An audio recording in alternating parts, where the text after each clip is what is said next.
Hi everyone, back to the Evermore YouTube channel. It's Chris back with the match preview for Newcastle United's upcoming game this Wednesday night against Liverpool at St James's Park. That's right, Liverpool, the best team in the league right now. It does not get any easier for Newcastle after two really shady performances against teams you'd expect us to beat. Huge pressure on this game for Eddie Howe and the players to stand up and deliver. We're going to get stuck right into this, talk about the lineup, talk about how we think the game may be won, drawn or lost, which is probably more likely in this particular instance, unfortunately. But it is Newcastle United, so you just never know. So we'll get stuck right into that. Before we do, a little reminder, if you haven't already, smash subscribe. I'd love you to come and join us. We're really, really close to the 9,000 subscriber mark. I think we're only within 50 subscribers. So if you can share the link with your family and your friends and everything else, all Newcastle United content, all free content.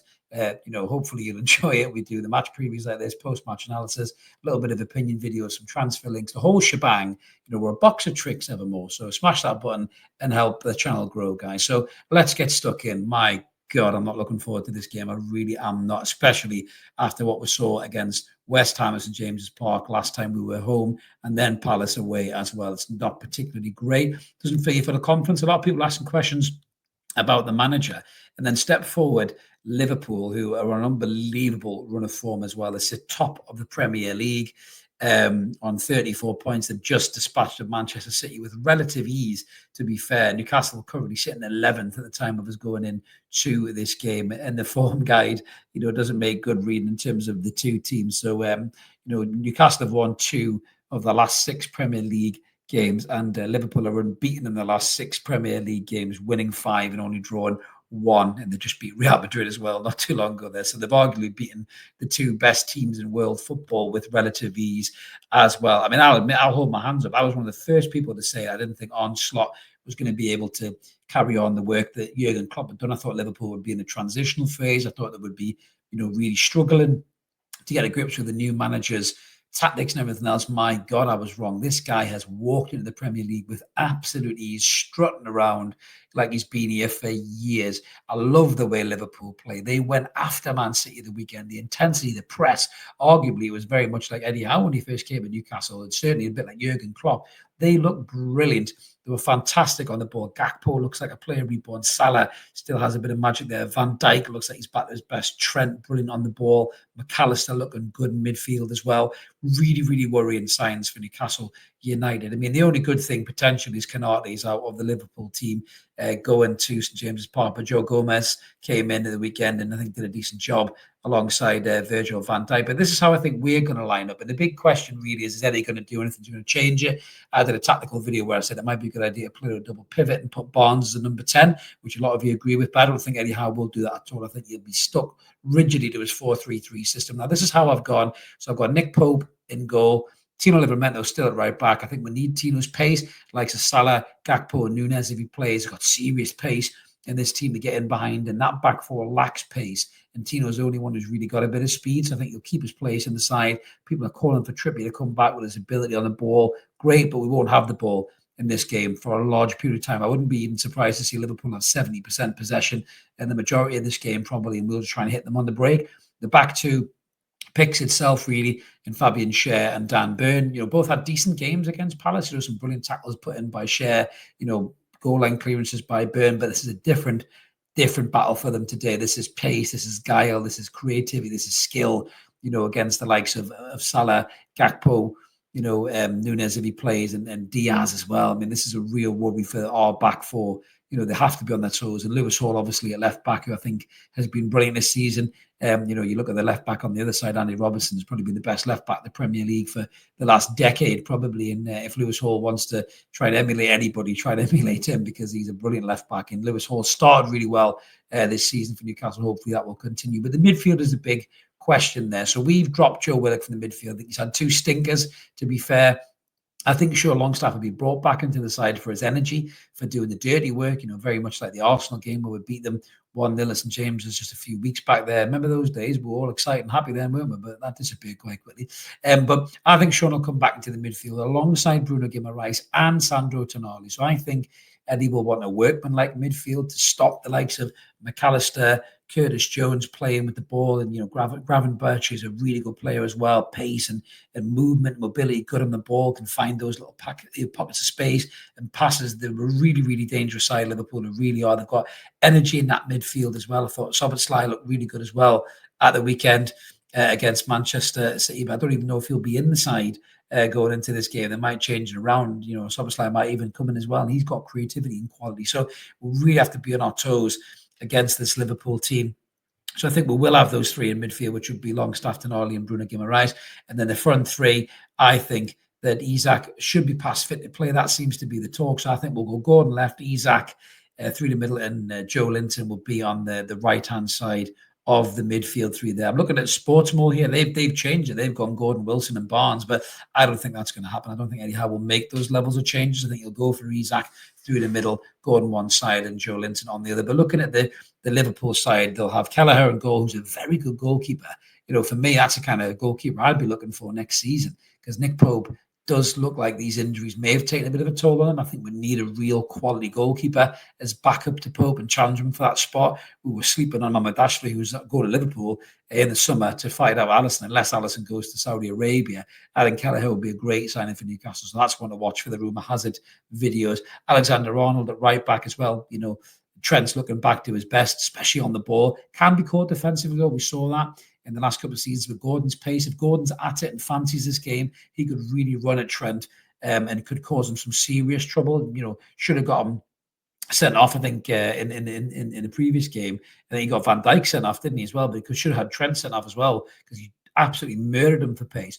And then Joe Gomez will slip in alongside Van Dijk, who does look back to his best this season. Andy Robertson, Gravenberch, McAllister, Salah, Curtis Jones, Gakpo, and Nunez is what Sportsmore are predicting that Liverpool will line up as. But I think Diaz might come into that side as well. He's such a good player. He really, really is. And they've just got such quality and depth in the squad that we just don't possess at Newcastle United right now. But what we can do in this game, and how we can try and win this game, is to make life difficult for Liverpool, is to sit probably in a low block that we can't break down and let Liverpool come on to us. Let them have the ball, let them come on to us, keep a disciplined shape, and just try and catch them on the break with the pace of Anthony Gordon, with Joe Linton's power, with Isak's creativity if he's fit to play. If he's not fit to play, it'd be Callum Wilson through the middle. But we need to try and do that. We need to try and soak up the pressure, keep a tight shape, don't let the runners go, and just try and catch them on the break. With Bruno Guimaraes and Tonali on the ball, their ability to find those passes through the lines, we could catch Liverpool out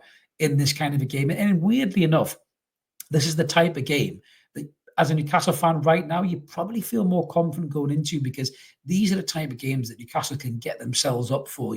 City, Arsenal, Liverpool. These are the games that Newcastle just seem to find an extra gear, an extra level of determination and grit and graft. And it almost comes from that underdog spirit. And that's the bit that concerns me about the manager. Is I'm starting to wonder whether he's a good relegation fight manager, but not really a good top four pushing manager. And he doesn't really know which bracket to sit in, really. And that could potentially be his problem anyhow. But, when we have games like this, when people write us off and say we haven't got a prayer, that's where Eddie Howe's Newcastle really comes to the fore and really puts in performances. So Liverpool will be taking this for granted. But what worries me about this game is Liverpool seem to have this steely resilience about them this season. Something that I didn't see even in Klopp's, later years, that they don't seem to know when they're beating this Liverpool team. I mean, Klopp always had that intensity, that pace, that belief that Liverpool were the best team on the grass. But on slots, Liverpool, even if they go a goal or two behind, they don't seem to give up. They're all grafting for the manager. They're all fighting their last breath. I mean, even players like Salah, who people are thinking, was about to head off to Saudi Arabia for a retirement payday, he's still putting it in. He's still grafting. He's still looking the part. They destroyed City the weekend. I know City are having a wobble at the moment, but not many teams do that to City.